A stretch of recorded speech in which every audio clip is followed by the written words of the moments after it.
So hello friends, finally धनुष का नया film तेरे इश्क में रिलीज़ हो चुका है और आज की इस वीडियो में हम इसी मूवी को एक्सप्लेन करेंगे। तो चलिए शुरू करते हैं। मूवी के शुरुआत में हमें लद्दाख का एक सीन दिखाया जाता है जहां पे हम देखते हैं कि धनुष एक फाइटर जेट उड़ा रहा है और वो इंटरनेशनल बॉर्डर के एकदम सामने ही था जहाँ पे चाइना का भी कुछ फाइटर जेट उड़ रहा था। जब वो फाइटर जेट धनुष के तरफ आने लगे तब धनुष यानी शंकर भी रेडी हो जाते हैं फाइट बैक करने के लिए। इस मोमेंट में चाइना जेट का जो भी पायलट थे वो समझ जाते हैं कि अगर हम इसको अटैक करने जाए तो फिर हमारा 1 से 2 जहाज ये गिरा के ही छोड़ेगा। इसके बाद चाइना का जेट वापस चला जाता है और शंकर लौटकर अपने ग्राउंड में वापस आ जाते हैं। लौटने के बाद ही शंकर का जो सीनियर है वो शंकर पर भड़क जाते हैं। कहते हैं कि पहले से ही हम पाकिस्तान को लेकर परेशान हैं और यहाँ पे तुम एक हो जो फिर से एक वार का तैयारी करने में तुले हुए हो। ये सब कहने के बाद शेखावत ने शंकर पर इंक्वायरी बैठा देता है और ये डिसीजन लिया जाता है कि जब तक शंकर को कोई एक्सपर्ट काउंसिलर क्लियरेंस ना दे दे तब तक शंकर फ्लाई नहीं कर पाएगा, क्योंकि ये जो शंकर है उसको एंगर इशू है और वो कभी भी रूल्स फॉलो नहीं करता, यानी उसको जो ठीक लगता है वो वही करता है। शेखावत डिमांड करते हैं इंडिया की बेस्ट काउंसिलर की, जिससे शंकर को क्लियरेंस मिले और वो फिर से फ्लाई कर पाए। दूसरे तरफ हम कितिसनन यानी मुक्ति को देखते हैं जो शराब से मेडिसिन ले रहा है और ये मुक्ति है इंडिया का बेस्ट काउंसिलर। तभी उसके पास एक फ़ोन कॉल आता है और ये कॉल करता है मुक्ति के हस्बैंड, जो 1 साल से इंडिया पाकिस्तान वार के वजह से INS विक्रांत में फंसा हुआ है।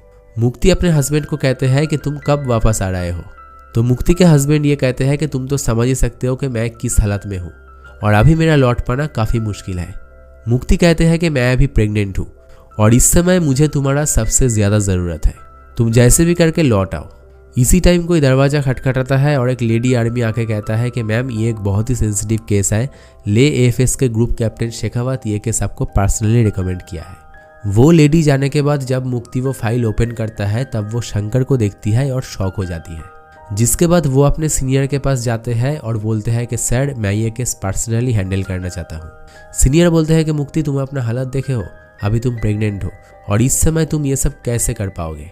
मुक्ति कहता है कि नहीं सर मैं बिल्कुल ठीक हूँ और वैसे ही एक इम्पॉर्टेंट केस है तो मुझे जाना चाहिए। जिसके बाद सीनियर ने भी मुक्ति को जाने के लिए परमिशन दे देता है। जिसके बाद मुक्ति अपने पापा के पास जाते हैं ये कहने के लिए कि वो शंकर को ढूंढ लिया है और कुछ ही देर बाद मुक्ति निकल जाते हैं लेह लद्दाख एयरबेस के लिए। वहाँ पे जाने के बाद जब मुक्ति शंकर को देखते हैं तब उन दोनों के आँख में ही आंसू आ जाता है। जिसके बाद शंकर मुक्ति को इग्नोर करते हुए कहते हैं कि सर मुझे अभी उल्टी आ रहा है, मैं यहाँ से जाता हूँ। अब हमें 7 साल पीछे का कहानी दिखाया जाता है जहाँ पे धनुष एक आवारा लड़का है जो हर दिन मारपीट दंगे में उलझा रहता है और ये जिसको पीट रहा है वो है अपोजिशन, यानी कॉलेज इलेक्शन में जो शंकर के अपोजिट में खड़ा हुआ है वो। अब ऐसे ही मारपीट करते करते शंकर वहाँ पे पहुँच जाता है जहाँ पे मुक्ति मॉडर्न साइकोलॉजी का लेक्चर दे रहा था और वो एक पेपर भी सबमिट किया है इसके ऊपर ताकि उसे डॉक्टरेट डिग्री मिल जाए। और ये पेपर इसके बेसिस में था कि कोई एंगर इंसान को कैसे शांत किया जाए। इसी टाइम शंकर गैलरी में आ जाते हैं और उस लड़के को पीटने लगता है और शंकर के पास में हम जिसे देख पा रहे हैं वो है शंकर की दोस्त, मतलब जिगरी दोस्त।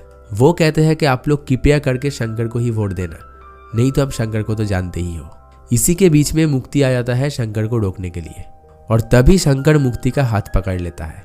हाथ पकड़ने के बाद दोनों एक दूसरे को देख ही रहा था, तभी वहां पे अचानक पुलिस आ जाता है। शंकर भी पुलिस को कहता है कि क्या सर 1 मिनट दीजिए ना, और ये थाने तो हम वैसे ही रोज जाते हैं, इसमें क्या नया बात है। पुलिस शंकर को छोड़ देता है और वो मुक्ति के पास जाके कहता है कि इतना सुंदर हाथ जब उठा ही है तो किसी गाल पे तो पड़ना ही चाहिए। अब शंकर को चाटा खाने का इतना ही शौक है कि वो मुक्ति के हाथ लेके अपने गाल पे थप्पड़ मारता है। उल्टे साइड से प्रोफेसर ये कहते हैं कि तुम तो बहुत बोल रहे थे कि वायलेंस एक ऐसा चीज़ है जिसे काट कर फेंका जा सकता है, तो कहाँ पे गया तुम्हारा वो ज्ञान।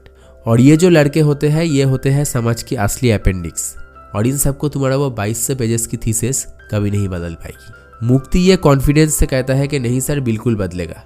तो प्रोफेसर कहता है कि अगर सच में ऐसा हो तो प्रूफ करके दिखाओ। इधर हम शंकर को देखते हैं जो अपने दोस्त के साथ जेल में है और उसके दोस्त कहता है कि भाई क्या लगता है अंकल आएगा छुड़ाने। यहाँ पे शंकर का पापा जो है वो एक एडवोकेट है, उतना बड़ा एडवोकेट नहीं जिसके पास बहुत पैसा हो, वो है बस रोजी रोटी चलाने वाला एक सिंपल सा एडवोकेट। शंकर के पापा थाने में आते ही पुलिस कहता है कि कैसे है राघव जी, नमस्ते, ये कौन है, लॉकअप खोल दो, वकील सब आ गए। लॉकअप से बाहर निकलते ही शंकर के पापा कहते हैं कि और लड़ाई करो और पुलिस को कहते हैं कि इसके ऊपर जितना हो सके चार्जेस लगाइए, क्योंकि ये कभी भी नहीं सुधरेगा। शंकर भी रेला में आके कहते हैं कि पापा आप अकेले ही वकील नहीं हो इस दुनिया में, और भी अच्छे अच्छे वकील हैं, ये मत भूलना। और ये बोल के शंकर फिर से अपनी ईगो लेके लॉकअप में वापस चला जाता है। जिसके बाद हम मुक्ति को देखते हैं जो शंकर को छुड़ाने के लिए आया है। बाहर कोल्ड ड्रिंक पीते पीते मुक्ति शंकर को ये बोलते हैं कि मेरे प्रोफेसर का कहना है कि तुम वो गंदे नाली का कीड़े हो और तुम कभी नहीं सुधरोगे, तो चलो तुम्हें सुधरने के लिए हम कुछ एक्सपेरिमेंट करते हैं जिससे तुम एकदम शांत इंसान बन जाओगे और ये जो वायलेंस है तुम एकदम छोड़ दोगे। शंकर कहता है कि तुम ये सब शादी के पहले करोगी या शादी के बाद, क्योंकि ये सब तुम गर्लफ्रेंड बनकर ही कर सकते हो, और अगर तुम मेरे गर्लफ्रेंड नहीं हो तो किस बेसिस पे करोगी ये 1-on-1 सेशन, और मैं भी तुम्हारा बात क्यों मानूंगा। मुक्ति कहता है कि अरे यार ये सब छोड़ के तुम एक बेटर इंसान बन सकते हो और मैं तुम्हें मदद कर सकता हूँ। शंकर कहता है कि अब तुम उठो, मुझे नहीं बनना कोई शरीफ इंसान, मैं जैसे हूँ वैसे ही ठीक हूँ, तुम अपना रास्ता देखो। शंकर कहता है कि मैं जो हूँ वैसे ही 99% लड़के से बेहतर हूँ, और कई बार तो शीशे में किशन जी दिख गए हमको। ये सुनने के बाद मुक्ति वहां से चला जाता है। जिसके बाद हम कॉलेज में इस बंदे को देखते हैं जो मुक्ति को पूछता है कि बायोकेमिस्ट्री डिपार्टमेंट किस तरफ है, तो मुक्ति कहता है कि मैं भी उसी तरफ जा रहा हूँ, अगर आप चाहो तो मेरे साथ आ सकते हो। जिसके बाद वो एक दूसरे को अपने नाम बताता है और इस लड़के का नाम है जसजीत, और वो एमडी के लिए यूएसए जाना चाहता है। स्कॉलरशिप के लिए अभी भी टाइम है, तो इसीलिए वो सोचा कि अगर फ्री टाइम में कॉलेज में लेक्चर दूं तो कैसा होगा। इसी टाइम उन दोनों के बीच में से एक पटाखा निकल जाता है, और ये पटाखा पास का ही एक छत से शंकर छोड़ रहा था, क्योंकि आज वैलेंटाइंस डे है, और वैसे ही शंकर जो है वो सिंगल है, इसलिए उसे कोई भी कपल पसंद नहीं है, और इसीलिए ही वो सभी कपल के बीच पटाखा छोड़ रहा है। मुक्ति शंकर के पास जाते हैं और उसे बोलते हैं क्या तुम्हें फिर से जेल जाना है, बुलाओ पुलिस को। शंकर कहता है कि पुलिस हमारा क्या करेगा मैडम, हम तो स्टेट गवर्नमेंट के हाथ से ही निकल चुके हैं। मुक्ति कहता है कि क्या प्रॉब्लम है आपको शंकर जी, दिमाग खराब हो गया है क्या। शंकर कहता है कि नहीं, किस्मत। ऐसा कोई भी लड़की नहीं है जो मेरे कंधे पे सर रखकर ये कहे पागल हो क्या, इतना चिंता क्यों करते हो, सब ठीक हो जाएगा। जिसके बाद मुक्ति नीचे चला आता है और वो दोनों प्रोफेसर्स को देखते हैं, जिसके साइन के बिना मुक्ति को कभी भी डॉक्टरेट डिग्री नहीं मिलेगा। ये याद करते हुए मुक्ति वापस ऊपर जाता है और शंकर को कहते हैं कि ठीक है, आज से मैं तुम्हारा गर्लफ्रेंड हूँ। शंकर कहता है कि देखो मैडम, मैं अगर प्यार में पड़ गया ना तो पूरा दिल्ली फोक दूंगा। बदले में मुक्ति कहता है कि वो तुम जानो और तुम्हारा दिल्ली, और एक बात, चाहे तुम इसे सीरियस लो, लेकिन मैं ये सिर्फ मेरे काम के लिए और तुम्हें बदलने के लिए कर रहा हूँ, मुझसे प्यार की उम्मीद कभी भी नहीं करना। शंकर भी कहता है कि ओके चलो ठीक है, एक रिस्क लेते हैं, क्या पता शायद तुम्हें भी मुझसे प्यार हो जाए। जिसके बाद वो दोनों गर्लफ्रेंड बॉयफ्रेंड की तरह ही रहने लगता है। जिसके बाद शंकर का दोस्त उससे कहते हैं कि भाई तू बस इस लड़की के साथ टाइम पास ही करता रहेगा या कुछ करेगा भी। ये सब सुनकर शंकर गुस्सा हो जाता है और फिर से ये दोस्त कहता है कि भाई फन कर, फन आजकल सब वही करते हैं। और आज शंकर इसलिए कॉलेज आया है ताकि मुक्ति अपने प्रोफेसर्स के सामने ये प्रूफ कर पाए कि शंकर बदल चुका है। और शंकर यहाँ आते ही एक ऐसा कांड करता है जिसके बाद दोनों प्रोफेसर से मुक्ति के ऊपर भड़क जाता है। शंकर मेल प्रोफेसर्स को ये पूछता है कि क्या ये मैडम आपकी लेती है। तभी शंकर को पता चलता है कि एक बस ड्राइवर के साथ उसके दोस्त का कुछ लफड़ा हो गया और उसके दोस्त को किसी ने पीटा है। और ये सुनने के बाद ही शंकर वहां से चला जाता है और फिर से मारपीट करने लगता है। मुक्ति भी उसके पीछे पीछे जाता है और वो देखते हैं कि शंकर उस बस ड्राइवर को पीट रहा है। मुक्ति उसके पास जाता है और कहता है कि तुम ये सब क्यों कर रहे हो और तुम्हें क्या चाहिए। शंकर कहता है कि मुझे वो चाहिए। मुक्ति कहता है कि वो मतलब। शंकर कहता है कि वो जो आजकल सभी के बीच में होता है, फन, मुझे फन चाहिए। मुक्ति कहता है कि ठीक है, मैं तुम्हें फन दूंगी, पहले तुम इस बस ड्राइवर से थप्पड़ खाओ और उसे माफी मांगो। शंकर कहता है कि ठीक है, नो प्रॉब्लम।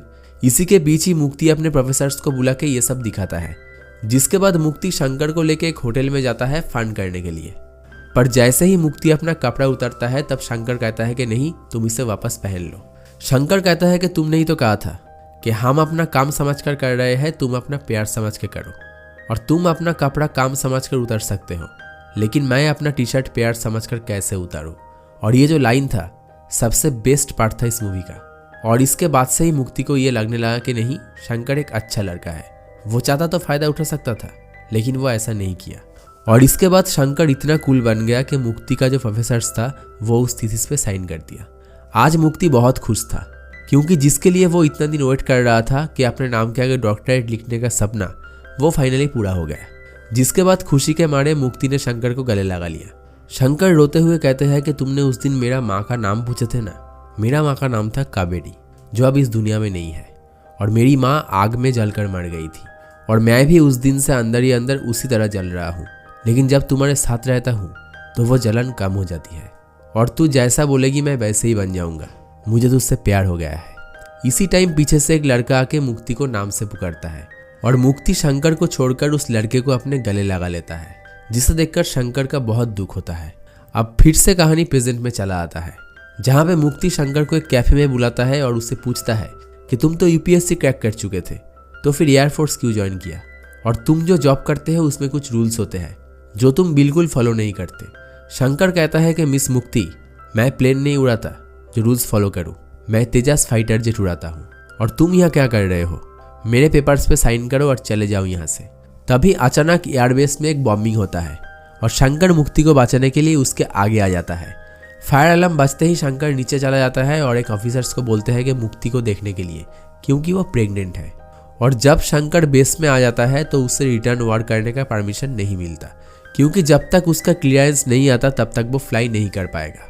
अब कहानी फिर से पास्ट में आ जाता है। यहाँ पे शंकर का एक दोस्त है जो उस लड़के का पूरा हिस्ट्री निकल लेता है जिसे उस दिन मुक्ति गले लगाया था।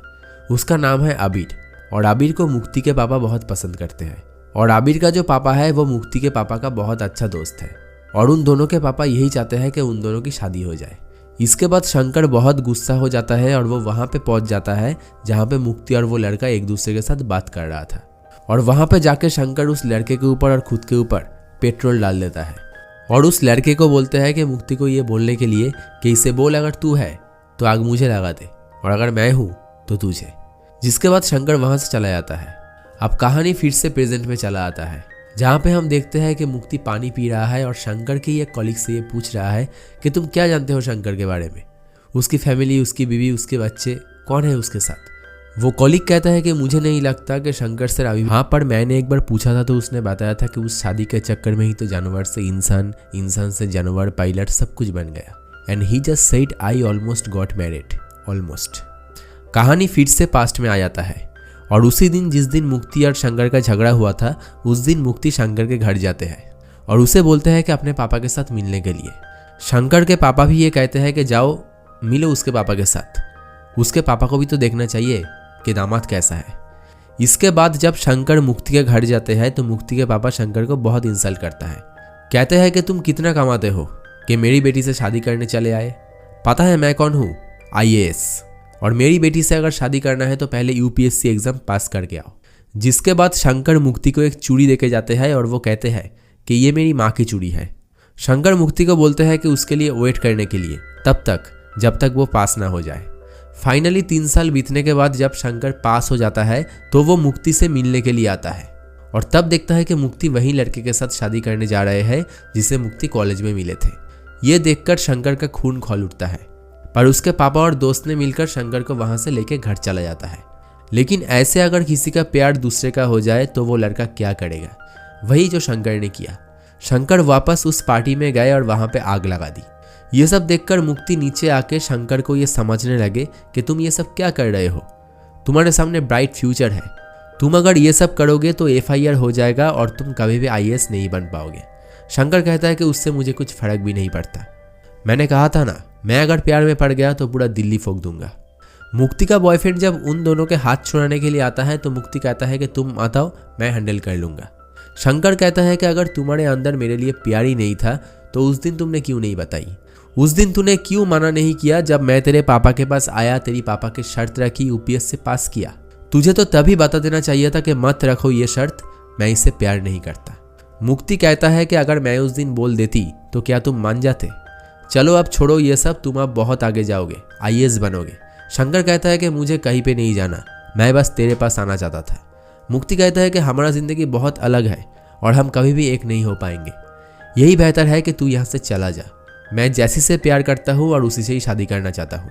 शंकर पूछता है कि क्या तूने कभी मुझसे प्यार ही नहीं किया, एक पल के लिए भी नहीं? मुक्ति कहता है नहीं।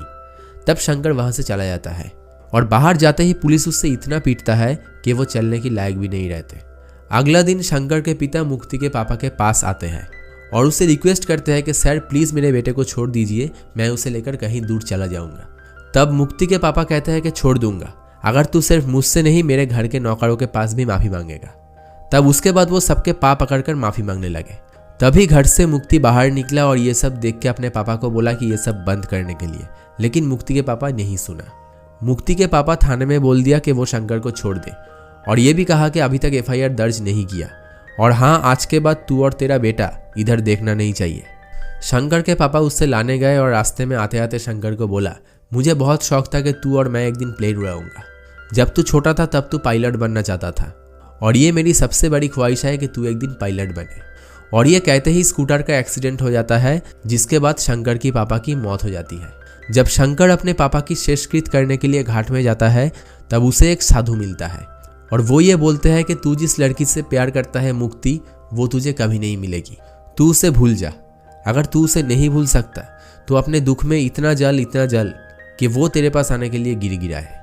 दूसरी तरफ हम देखते हैं कि मुक्ति की शादी हो रही है और वहाँ पे शंकर आके मुक्ति के माथे पर गंगा जल फैलते हुए कहता है, मैं अपने पापा के शेषकृत करने के लिए गया था, सोचा तेरे लिए भी गंगा जल लेके आऊँ। नई जिंदगी शुरू कर रही है ना, पुराना पाप पहले तो धो ले। और भगवान से मैं यही प्रार्थना करता हूँ कि तेरा बेटा ही हो, ताकि तू भी ये समझ सके कि मोहब्बत में जो जलता है वो किसी का बेटा ही होता है। इसके बाद मुक्ति जब शादी करने जाता है वो शादी नहीं कर पाते और वो शंकर के घर जाते हैं, लेकिन तब तक शंकर वहाँ से जा चुका था। शंकर को इतना दुख हुआ कि वो खुद को शूट करने गया और तभी शंकर को याद आया पापा के सपने के बारे में और तब वो डांडीगल चला गया एयरफोर्स ज्वाइन करने के लिए। और इधर मुक्ति उसे ढूंढते ढूंढते अल्कोहलिक बन गया। इसी दौरान एक दिन मुक्ति को पता चला कि वो प्रेग्नेंट है। मुक्ति की शरीर की हालत ऐसा देखकर मुक्ति के पापा भी बीमार पड़ जाते हैं। अब हम मुक्ति को प्रेजेंट में देखते हैं कि वो शंकर के रूम में आया है। मुक्ति शंकर से ये कहता है कि मैं अगर तुझे अभी कहूँ कि मैं तुझसे प्यार करता हूँ तो तू क्या बोलेगा। और ये बात सुनकर शंकर हंस उठता है और कहते हैं कि शराब पी रखी है तूने। मुक्ति कहता है कि शराब क्या, मैं तो पेट्रोल भी पिया था पर नहीं मरी। शंकर कहता है कि तू मर जा या फिर नहीं मर, बस मेरे पेपर में साइन कर दे और तू यहाँ से चला जा। ये कहते ही मुक्ति की ब्लीडिंग स्टार्ट हो जाता है और शंकर उसे हॉस्पिटल लेके जाता है और कहता है कि तू चिंता मत कर, तू बस इसमें साइन कर दे, इस समय मुझे देश की बहुत ज़रूरत है। मुक्ति कहता है कि अगर मैंने तुम्हें जाने दिया तो तुम जिंदा नहीं आ पाओगे। शंकर कहता है आई प्रॉमिस, मैं लौट के आऊँगा, तू बस साइन कर दे। इसके बाद शंकर अपने जेट लेकर वार के लिए निकल जाता है। अब हम यहाँ पे मुक्ति की बॉयफ्रेंड को देखते हैं जो INS विक्रांत में फंसा हुआ है, जिसे पाकिस्तान नेवी ने घेर कर रखा है। और शंकर यहाँ पे अपने जान की परवाह ना करते हुए पाकिस्तान नेवी को अटैक करते हैं। यहाँ पे एक सीन पहले नहीं दिखाया गया कि जब शंकर मुक्ति से साइन करवा रहा था तब ये भी कहा था कि चाहे मैं लौट के आऊँ या नहीं आऊँ, तुम्हारी बच्चे के पापा ज़रूर आएगा। इधर शंकर सीधा जाके पाकिस्तान नेवी को अपने जेट से टक्कर मारते हैं और शंकर की वहीं पे मृत्यु हो जाती है। इधर मुक्ति भी वही सेम ही टाइम अपने बच्चे को जन्म देते ही मर जाते हैं और यहीं पे ही इस मूवी की एंड हो जाती है। और ये जो एंडिंग था बहुत ही अनएक्सपेक्टेड था। खैर, तुम्हें कैसा लगा ये एक्सप्लेन बताना कमेंट में। मिलता है किसी नए वीडियो के साथ।